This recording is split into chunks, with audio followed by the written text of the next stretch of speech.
Hello, everybody. This is Quasi Jackson. Quasi Speaks. Here's my heart. So hear my heart. Not exactly sure what you're doing today, but I'm alive, I'm awake, and I feel great. 2020 is about to close. And let's just say there has never been a year that I was so ready to move on from. All of the catastrophic news that we've heard and seen, all of the things we've seen play out in the news. I won't necessarily go back through all of it because I don't want people to have to relive it. But I can tell you this, there is some good in it as well. There's a song that we used to sing in church that talks about I have some good days, I had some bad days, I've had some hills to climb, so on and so forth. And then at the end it says, but all of my good days outweigh my bad days and I won't complain. I will try to avoid or stay clear of the complain alley or walking down Complain Avenue or Boulevard. I don't live at that address.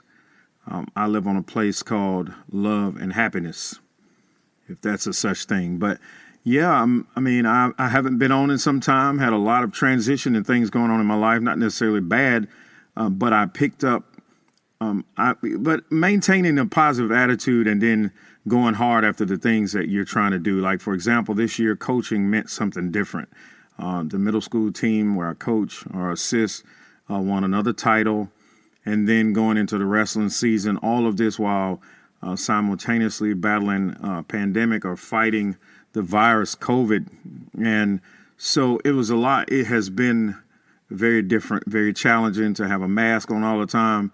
Seems like tiredness settles in easier. I don't know if that has anything to do with it, but I just felt extremely tired and slightly overwhelmed at times because there's so much going on. However, in this pandemic or during 2020, I can say that some great things happened as well. A book called My Little Black Book, which is a somewhat of a pocket type manual for a mentee that myself and Pastor Willie Diggs co-authored. That book, we completed it this year, and I was just waiting for copyright information to get back. Had no idea that after I filed, we could have went forward with it. But nevertheless, in 2020, at the heart of the quarantine, at the onset of it, we completed that book. Also this year, I kind of found my voice musically. I have kind of strayed away from the tag or title of MC because there's a lot that goes into it from a standpoint of someone who is I call myself a hip hop purist because I like all of the aesthetics that I grew up on. The government that I knew of in the neighborhood was somewhat established by our foundations in hip hop, in the music, and to see it morph and take the kind of shape that it has now, to me, it is it's taken a different look. And so from a purist standpoint, I decided to stick with that. And not only did I put a song out, but then I went forward with a second song. The second song is going to drop December 29th. Prayerfully, everything is released and done. And I followed all the proper protocol to get it out and make sure that it is solid paperwork on the backside of it. And I'm excited about my ability to communicate artistically to the world. You know, I'm really, really stoked about it. I'm hoping to gain for some of you listeners to get some feedback, not only feedback, but to also have some doors open to be able to, at least, if not from a performance side, just the ability to talk about the mindset that I had going into writing this particular song. The song it's called Yes Zer, Z-I-R, and No Zer, Z-I-R, because it is me trying to give a nice little twist to my experience when I was stopped by a police officer years ago. And I was wrong, dead to rights. I mean, they caught me, my lights were off. However, at the time, not only was I the driver, initially when they hit the lights, had a beer can in my lap, but so did every other underage individual that was in the car. No, my mom never taught me that, but somewhere along the way I was medicating. I didn't understand how serious the anxiety was in my life at the time, but I medicated with alcohol at age 14, from about 14 up to about 18, 19. just about every single weekend I could count on. If I wasn't busy doing something athletically, I would be medicating myself with alcohol.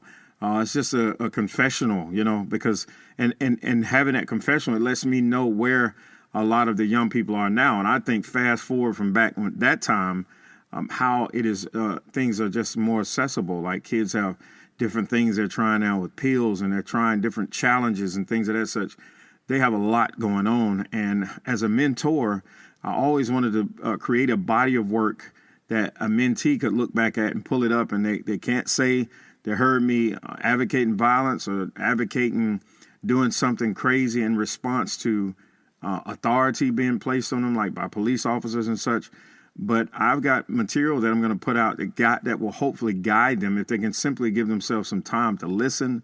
They will hear me talk about my experiences and how at the end of the day, at the end of this experience, when I was wrong dead to right because I was polite, I understood my wrong. In my mind, I was confessing to in a roundabout way to having alcohol in my car. But at the end of the day, I said, yes, sir, and no, sir. And I complied with the officer. I didn't look upset or disturbed. My body language looked like, in my opinion, I was humble and meek, or whatever you want to call it. At the end of the day, I went away with no ticket, none of that. He just said, I'm giving you a warning. You guys be safe. And I left. It was about a 10-minute experience, 2 cop cars. I want to say at the end of the day, there's like 4 cops there, right smack dab on the edge of the hood. I was going to say in the middle of the hood, but it was actually the edge. And I walked away. I'm grateful for that, because me handling it the way I did gives me a little bit of edge on someone who tries to talk about a situation like that who's never had it. Like there are a lot of perspectives that people are giving now where they are, a soft answer is what turns away wrath. But people are in the media, they're amping up or ramping up the way they talk to police officers as if that's the solution. I'm hearing a lot of people say, well, they're shooting us, it's time to shoot them. You don't understand. I remember watching Selma, and I think that role of Selma was Andrew Young, maybe. It might have been Andrew Young, the person that played him in the movie. And I don't know if it actually happened this way, but a guy came back to the neighborhood saying, let's go get guns. And they were like, dude, you go get guns and they're going to kill everybody. Like, you got to look at what is going to happen on the end. Am I going to be including some people, getting some people hurt that never had anything to do with this? So, yeah, man, this year has been crazy, but I have found a passion. My passion, music is with the passion. I've been writing, like crazy, just writing, really enjoying that process. Wasn't necessarily enjoying the part, or am not enjoying the marketing part. I just want to put it out and just go with it. However, there is a little bit of legwork to it. And so, like a friend of mine said before, your family and friends are not your audience. We put a lot of pressure on our family and friends to support us. Like, man, I need your support. I need you to watch this video. Well, after creating this will be year 3 of the Positive Posts. I average probably 15 likes or views on YouTube a day out of the 3,000 friends that I have on Facebook. That statement is truer now than it's ever been before. Your family and friends are not your audience. Your biggest supporters and audience are going to be people that don't know you but are identifying with a story. See, in the Bible talks about how a prophet, I'm going to jack this verse up because I don't know it by heart, but I can give you the essence of it. And it's that a prophet in his own country is not going to be as popular for his prophetic works as he would be all of the bad that he's done. See, they'll remember me in my hometown for dancing. They'll try to remember me or associate with me something negative from my family. But it takes people to see you do something great. Then everyone, they come along, like P.J. Morton said. He talks about how people are going to want to come, when it's all said and done. They're going to want to come and see. And I definitely hope that's the case. I don't have ill feelings in my heart, but yeah, sure, I do know all of my cousins. I'm not going to have amnesia when things take off about what my cousin's support was at the time. However, I will remember the people that really holding me down. And right now, the people that really hold me down as far as hold me up and build me up. It's my wife, my lovely wife, definitely my bestie.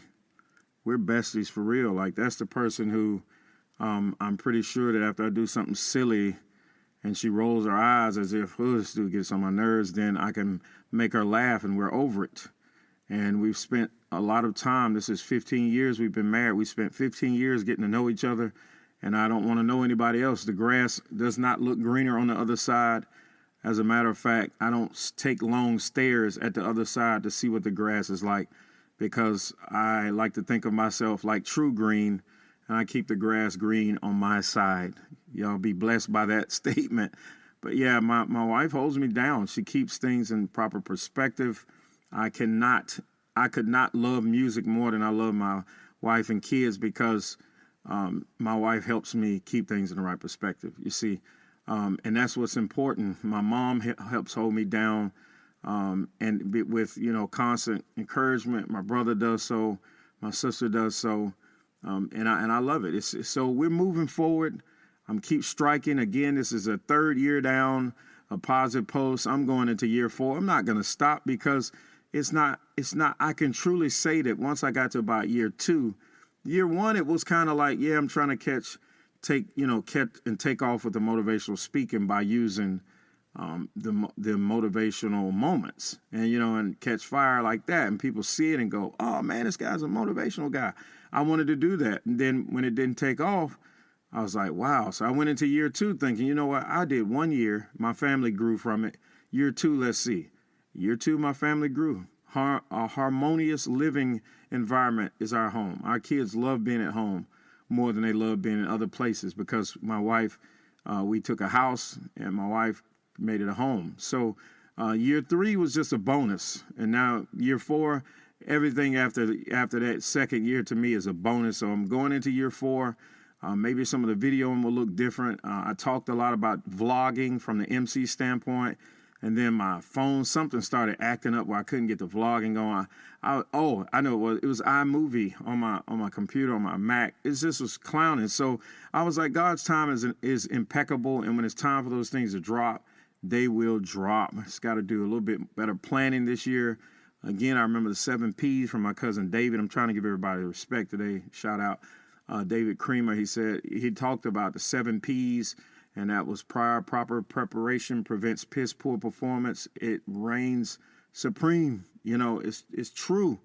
When you prepare properly, it'll prevent piss poor performance. And so that's what we're going into this new year with that. Hope everyone has a blessed new year. Stay on your grind. When people's responses, I say, well, how you doing? Man, just out here grinding. 9 to 5, I'm not really calling grind. It's that extra stuff that you do that I call the grind. Where you got to stay up a little later to plan. You got to go out of your way a little bit. Give up some time on the beach. Give up some time on vacation to get some things done, because you're trying to solidify your spot or your place in the Hall of Fame. Your own. I got a Hall of Fame I'm looking to be in on my own. It's the guy. I want to be in the Hall of Fame of husbands/dads who were able to also at the same time create an inheritance, not just financial, but a name that can get you in the doors that that money couldn't have got you into. And so this is Kwesi Jackson of Kwesi Speaks. Here's my heart, so hear my heart. Peace.